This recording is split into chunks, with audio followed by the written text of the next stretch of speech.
क्या होगा अगर तुम्हें समंदर की गहराइयों में बगैर किसी खाने पीने के एक गुप्त अंधेरे वाली जगह में 2 दिन के लिए छोड़ दिया जाए, जहां ऑक्सीजन भी आहिस्ता आहिस्ता खत्म हो रही हो और तुम मौत के काफी ज्यादा नजदीक जा रहे हो। सोचकर ही इंसान की रूह कांप जाती है। तो आज की इस वीडियो में मैं बात कर रहा हूँ एक ऐसे इंसान की जो 2 दिन तक समंदर की गहराइयों में जिंदा रहा। यूँ समझ लो कि किस्मत इस पर कुछ ज्यादा ही मेहरबान थी।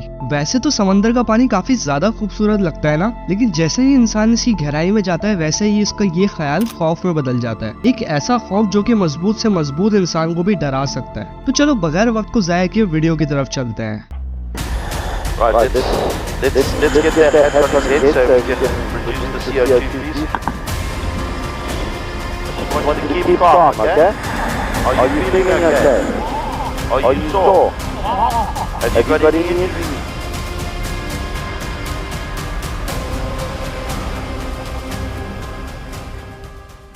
नाइजीरिया से ताल्लुक रखने वाला ये शख्स हैरिसन ओकेन एक टग बोट में बावर्ची की जॉब करता था, जहां ये अपने क्रू मेंबर्स के लिए खाना बनाता था। 26 मई 2013 ये टग बोट 12 क्रू मेंबर्स के साथ गल्फ ऑफ गिनी में एक ऑयल टैंकर को बचाने के लिए जाते हैं, क्योंकि ऑयल टैंकर जो है वो फंस चुका था। उस वक्त इस टग बोट में हैरिसन भी मौजूद था। नाइजीरिया से 32 किलोमीटर दूर ये ऑयल टैंकर बिल्कुल फंस चुका था। वैसे तो ये टग बोट वर्कर्स के लिए एक नॉर्मल सी बात थी, क्योंकि उनका काम ही शिप को टो करना और कम पानी से शिप्स को बाहर निकालने का था। लेकिन ये दिन उनके लिए एक नॉर्मल दिन नहीं था। सुबह के 4:30 बजे इस बोट ने ऑयल टैंकर शिप को टो करना शुरू किया, लेकिन अभी कुछ ही टाइम गुजरा था कि एक खतरनाक लहर टग बोट से टकरा जाती है, जिससे टग बोट मुकम्मल तरीके से उलट जाती है। इस लहर की ताकत का अंदाजा भी इस बात से लगा सकते हो कि जिस रस्सी से टग बोट ऑयल शिप को टो कर रही थी वो भी टूट जाती है और ये टग बोट तेजी से समंदर में डूबने लग जाती है, जिसकी वजह से अंदर क्रू मेंबर्स में काफी ज्यादा हलचल पैदा हो जाती है। सारे क्रू मेंबर्स की यही कोशिश थी कि वो किसी तरीके से केबिन का दरवाजा खोल सकें, लेकिन बदकिस्मती से क्रू केबिन दरवाजा खोलने में नाकाम रहते हैं। दरअसल इन समुद्री इलाकों में पायरेट्स का काफी ज्यादा खतरा था, जिसकी वजह से क्रू जो है वो केबिन के दरवाजों को हमेशा बंद रखती थी।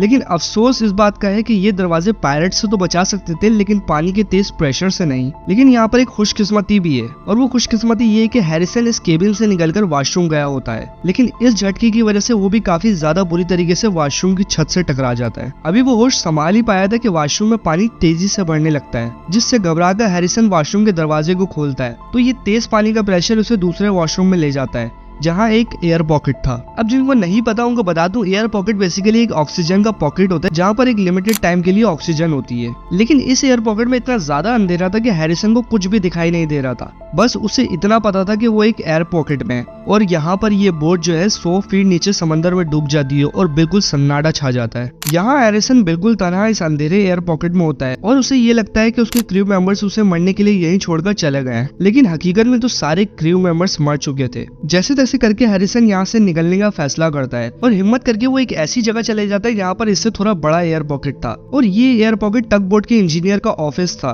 और यहीं पर हैरिसन जो है वो रुकने का फैसला कर लेता है। लेकिन मसले वाली बात तो ये है कि यहाँ ना खाने को था ना ही पीने को, और ऑक्सीजन भी काफी ज्यादा कम थी। एक अंदाजे के मुताबिक सिर्फ और सिर्फ 60 घंटे की ऑक्सीजन थी वहाँ पर। अभी यहाँ पर कुछ ही टाइम गुजरा था कि उसे बाहर से कुछ आवाजें सुनाई दी, लेकिन ये आवाजें बेसिकली शार्क्स की थी जो उसके दोस्तों तक पहुंच चुकी थी। लेकिन यहाँ पर हैरिसन हार नहीं मानता। इधर उधर हाथ मारने पर उसे एक कोक की बोतल मिल जाती है जो उसे डिहाइड्रेट होने से बचा लेती है। इत्तेफाकन वहाँ पर उसे कुछ मैट्रेसेस भी मिल जाते जो कि पानी में तैरकर उसकी तरफ आ गए थे, जिसके ऊपर तैरकर वो अपने आप को पानी से बाहर निकाल लेता है, क्योंकि पानी काफी ज्यादा ठंडा था और अगर वो इस पानी में ज्यादा देर तक रहता तो हाइपोथर्मिया का शिकार होकर ही मर जाता। इस अंधेरे में हैरिसन सिर्फ और सिर्फ मौत का इंतजार कर रहा था और इसी तरीके से उसके यहाँ पर 2 दिन गुजर गए। जब वो अपनी मौत के काफी ज्यादा करीब होता है तो उसे कुछ आवाजें सुनाई देती हैं। ये आवाजें शार्क्स की नहीं बल्कि डाइवर्स की थी जो यहाँ पर डेड बॉडी कलेक्ट करने आए थे, और उन डाइवर्स को भी ये अंदाजा नहीं था कि यहाँ पर कोई जिंदा भी हो सकता है। लेकिन इस मौके को हैरिसन बिल्कुल भी गंवाना नहीं चाहता था।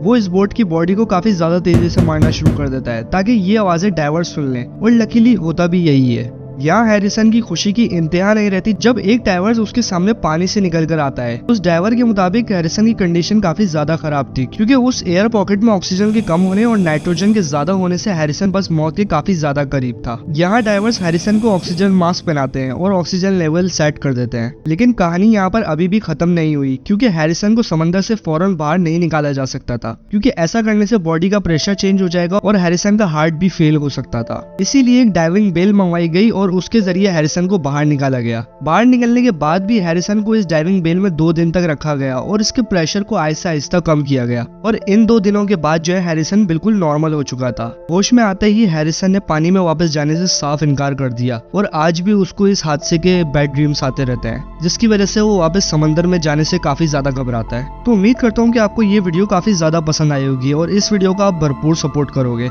मैं मिलूंगा आपसे एक और नई वीडियो के साथ, तब तक के लिए गुड बाय।